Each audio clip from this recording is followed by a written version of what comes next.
G'day, my name's Flynn Stead. I'm a professional Australian wildlife biologist in Pasadena, and I'm here to tell you, from some country in Africa, that for just less than the price of a cup of coffee, you could save the whole of Africa. Okay, first, this isn't a country in Africa. This is a country in North America. More specifically, my backyard. And do you realize that Africa has over 1 billion people, right? It's one of the most diverse regions on the planet. More importantly, this has been done time and time again, but is it really working? We've all seen and heard about relief efforts to save starving people in Africa, so much that it's messing with our perception of African nations, and kind of blends one of the most diverse areas on the planet into one stereotype. According to AG+, Western governments have donated over $2.3 trillion in food and supplies to various African nations over the past 60 years. However, they failed to tackle other bigger problems that simply dumping money raised by giving food to white people may have even raised in the first place. As Adam Conover pointed out on the show Adam Ruins Everything, the buy one give one model, like with the company Tom's, while looking like something noble, is actually more for the benefit of the company.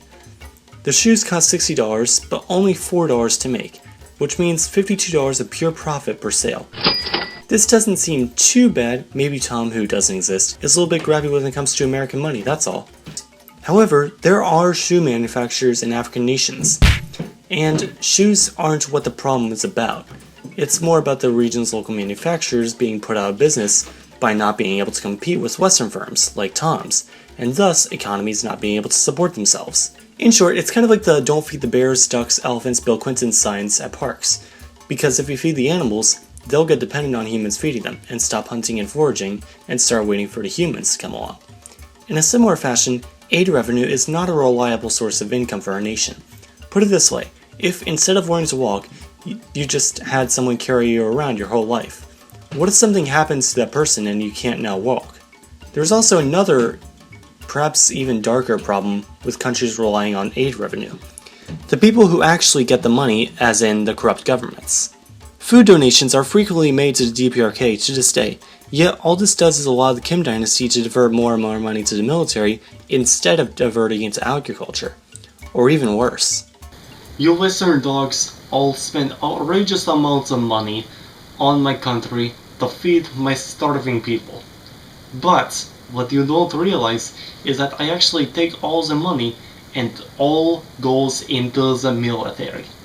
Soon I will control all the entire region. Maybe even destroy a few Western capitalist countries while I'm at it. Then I'll probably just interfere with some right-wing parties in elections in Europe and America. Now, I am not at all saying that you shouldn't help impoverished communities. You most certainly should if you can and want. But remember that it might not be going directly to the people who need it the most.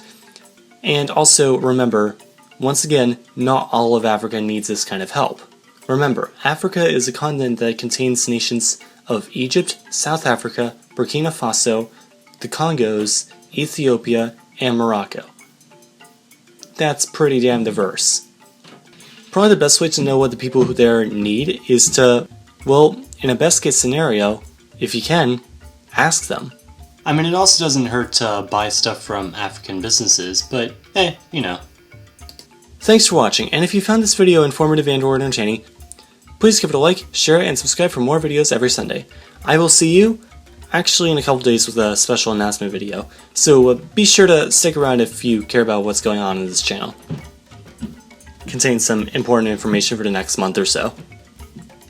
Other than that, see you next Sunday, why not?